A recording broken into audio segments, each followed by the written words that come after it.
Bulletin करते हैं शुरुआत। हरियाणा से बड़ी खबर सामने आ रही है। सीएम नायब सिंह सैनी देंगे इस्तीफा। सूत्र से मिली जानकारी के अनुसार सीएम नायब सिंह सैनी इस्तीफा देंगे। थोड़ी देर में इस्तीफा देंगे नायब सिंह सैनी। हरियाणा कैबिनेट की जल्द होगी बैठक। विधानसभा को भंग करने का हो सकता है फैसला। सूत्र से मिली जानकारी के अनुसार इस वक्त की बड़ी जानकारी हरियाणा से सामने आ रही है। थोड़ी देर में सीएम सैनी इस्तीफा देंगे। हरियाणा कैबिनेट की बैठक भी होगी और विधानसभा को भंग करने का फैसला लिया जा सकता है।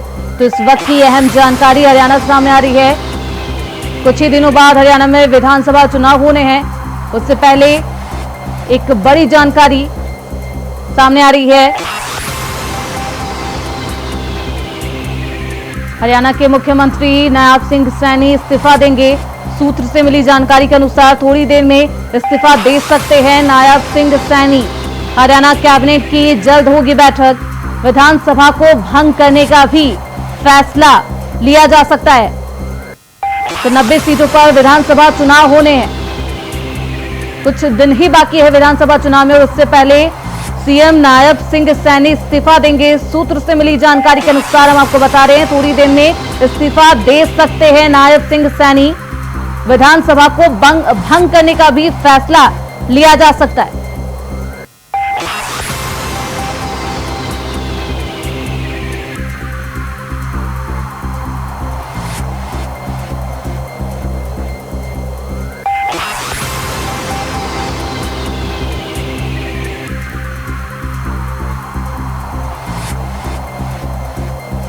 जल्द ही चुनाव होने हैं और उससे पहले खबरें आ रही है कि हरियाणा में विधानसभा को भंग किया जा सकता है। आज बैठक भी की जाएगी। नायब सिंह सैनी इस्तीफा देंगे। सूत्र से मिली जानकारी के अनुसार हम आपको बता रहे हैं थोड़ी देर में इस्तीफा दे सकते हैं सीएम सैनी।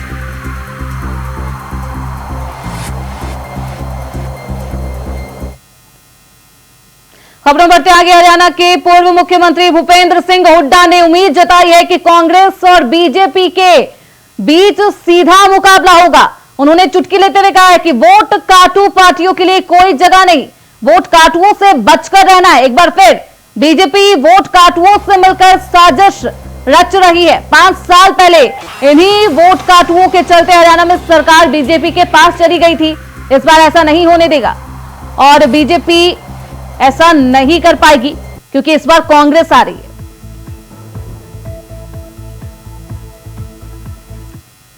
तो इन वोट काटों से बच लियो भाई। देखो एक बात साफ है, हरियाणा में मुकाबला कांग्रेस और बीजेपी में है। इस बीच में वोट काटियो तो बच जाइयो। 5 साल पहले वोट काटू ले गए थे 10 सीट, सरकार जाती रही। ईब का एक भी वोट व्यर्थ नहीं करनी। एक भी वोट काटों को दे दी तो नुकसान किसका होगा। फिर वही साजिश रची जा रही है। कहना एक था, अब दूसरा मिल रहा है बीजेपी की बी टीम में और बीजेपी उनके कैसे से टिकट दे रही है। तो इन वोट काटों से बच लियो भाई। खबरों बढ़ते आगे। कांग्रेस नेता राहुल गांधी ने अमेरिका में सिखों पर टिप्पणी करके एक नया विवाद खड़ा कर दिया है। वॉशिंगटन डीसी में एक भाषण के दौरान उन्होंने भारत में सिखों की स्थिति पर सवाल उठाए थे। जानकारी के मुताबिक इस कार्यक्रम में कई खालिस्तानी चरमपंथी मौजूद थे। इस बयान को लेकर भारत में हंगामा मचा हुआ है। बीजेपी ने उन्हें याद दिलवाया था कि वह कांग्रेस ही थी जिनके शासन के दौरान देश में 3000 सिखों को मारा गया था।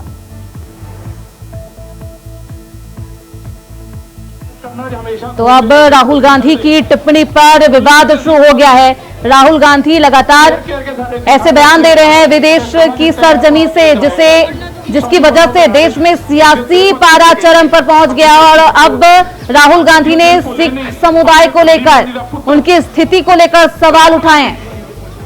उनकी पगड़ी और कड़े को लेकर सवाल उठाए हैं। कहा जा रहा है कि इस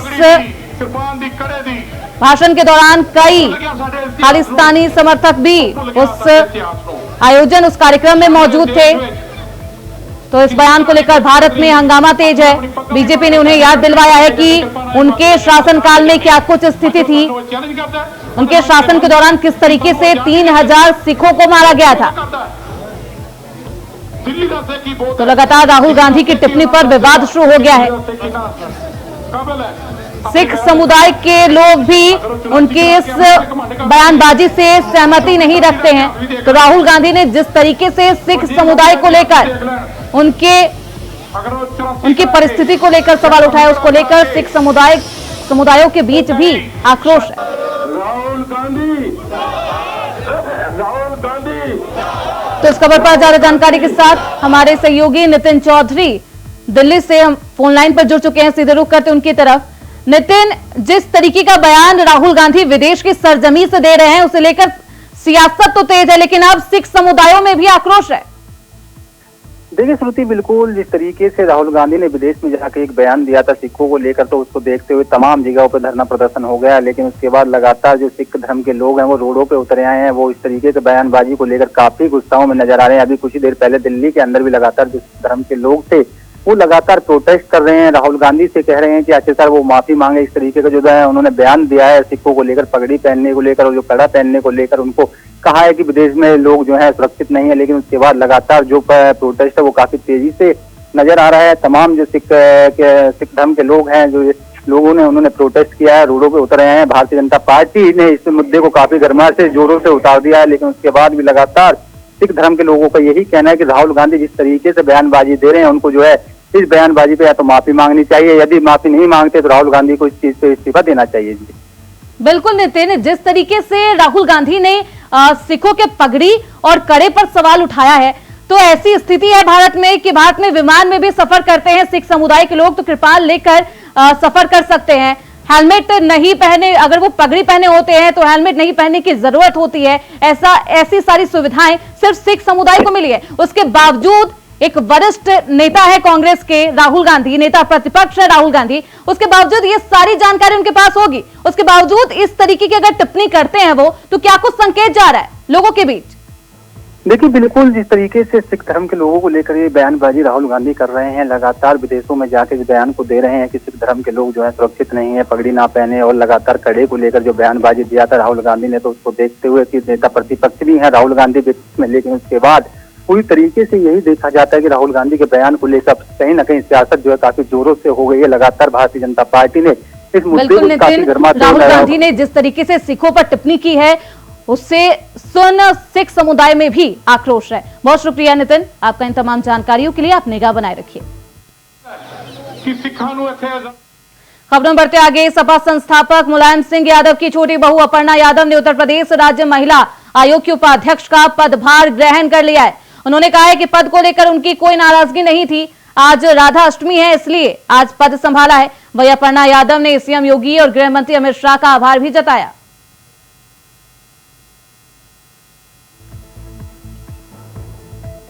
तो 2022 में भाजपा ज्वाइन करती है अपर्णा यादव और उसके बाद 2 साल बाद उन्हें कोई पदभार भाजपा में दिया जाता है। हालांकि ऐसी खबरें थी कि बेहद नाराज चल रही हैं और घर वापसी कर सकती है अपर्णा यादव, लेकिन ऐसा हुआ नहीं और अब उन्होंने उपाध्यक्ष का पदभार संभाल लिया है, ग्रहण कर लिया है। साथ ही योगी आदित्यनाथ और गृह मंत्री अमित शाह का आभार भी व्यक्त किया। मैं समझती हूँ कि आदरणीय प्रधानमंत्री जी और उत्तर प्रदेश सरकार ने मुझे एक जिम्मेदारी सौंपी है। मेरा काम आप सब लोग जानते हैं कि महिलाओं पर ही आधारित रहता है ज़्यादातर। मैं लगातार जो है 2014 से मेरे साथ कई लोग हैं यहाँ पर जिन्होंने जो है जगह जगह मुझे देखा होगा काम करते हुए, और चाहे निर्भया का धरना प्रदर्शन हो, चाहे जो है इस समय बंगाल पे जो भी कुछ हुआ हो, लगातार मैं काम करती आई हूँ। और मैं प्रदेश सरकार का, अपने नेतृत्व का, संगठन का बहुत बहुत धन्यवाद करती हूँ कि उन्होंने मुझे जो है ये जिम्मेदारी करी है। ईश्वर से कामना करती हूँ कि शक्ति दे मुझे कि मैं निस्वार्थ और जिस प्रकार से सेवा भाव से मैंने समाज सेवा का रास्ता चुना है, अब मैं पॉलिटिक्स में हूँ, सभी बड़ों के आशीर्वाद से मैं अपना जो है काम कर सकती। नहीं, कोई नाराज़गी नहीं है। और देखिए परिवार में जो है एक बार आदमी जब रहता है तो अपनी बात कहने का, सबको कहने का अधिकार है। इसका मतलब ये नहीं कि नाराज़गी है या कोई ऐसी बात है। और भारतीय जनता पार्टी बहुत बड़ा परिवार है और इसमें जो है मुझे लगता है कि आदरणीय प्रधानमंत्री जी परशुराम जी की तरह हैं। तो मुझे लगता है कि मैं पहले एकलव्य थी, मुझे कोई जिम्मेदारी नहीं मिली थी, अब जो है जिम्मेदारी मिल गई है, तो मुझे लग रहा है कि मैं शायद अर्जुन की तरह काम करूंगी। तो इसलिए प्रधानमंत्री जी का मैं हृदय से धन्यवाद। कुल राज्य महिला आयोग की उपाध्यक्ष का पदभार ग्रहण कर लिया है अपर्णा यादव ने और बेहद खुश नजर आई है। साथ ही खुद को एकलव्य की उपाधि भी दी है और बताया कि वो अर्जुन की तरह काम करती हुई नजर आएंगी। तो इस खबर पर ज्यादा जानकारी के साथ हमारे सहयोगी मोहम्मद आसिफ लखनऊ से फोन लाइन पर हमारे साथ जुड़ चुके हैं। सीधे रुख करते उनकी तरफ। आसिफ, पहले नाराजगी की खबर सामने आ रही थी, श्रीपाल यादव से भी बातचीत इनकी चल रही थी, लेकिन अब बेहद खुश नजर आ रही है। आखिर अगर पहले नाराजगी नहीं थी, क्योंकि उन्होंने बिल्कुल खंडन कर दिया है कि वो नाराज नहीं चल रही थी, तो अगर नाराजगी नहीं थी तो देरी की वजह क्या है? इस तरह से आज 8वें दिन महिला आयोग की उपाध्यक्ष के पद पर अपर्णा यादव यानी कि मुलायम सिंह यादव की छोटी बहू ने कार्यभार ग्रहण किया। कहीं न कहीं अब जो नजरिया था अपर्णा यादव को अब बदलता दिख रहा है।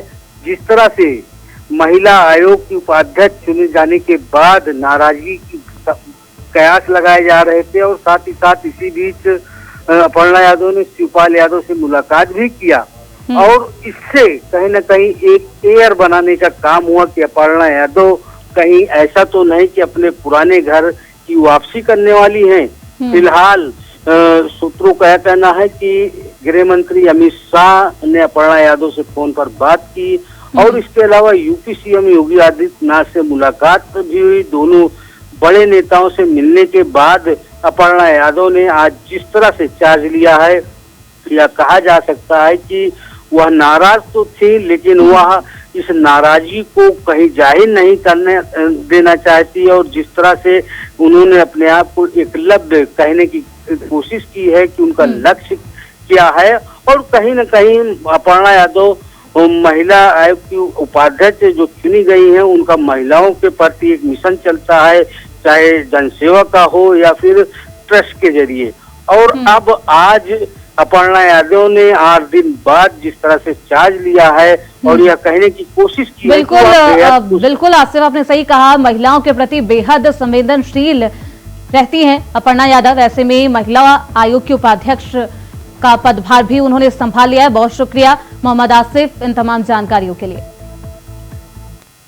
खबरों बढ़ते आगे, लखनऊ से बड़ी खबर सामने आ रही है। बीएसपी अध्यक्ष मायावती से मुलाकात की है शिक्षक अभ्यर्थियों ने। आरक्षित वर्ग के अभ्यर्थियों के डेलीगेशन ने की है मुलाकात। अभ्यर्थियों ने बसपा अध्यक्ष मायावती को ज्ञापन भी सौंपा है। आरक्षण लागू करने में हुई विसंगति के बारे में जानकारी दी है। मायावती ने अभ्यर्थियों को आश्वासन भी दिलाया है। आरक्षित वर्ग अभ्यर्थियों से अन्याय बर्दाश्त नहीं किया जाएगा। सरकार की नाकामी है कि मामला सुप्रीम कोर्ट पहुंच गया है। सरकार चाहती तो न्याय अब तक मिल गया होता, मायावती ने कहा है। तो आरक्षण लागू करने में हुई विसंगति के बारे में जानकारी दी गई है।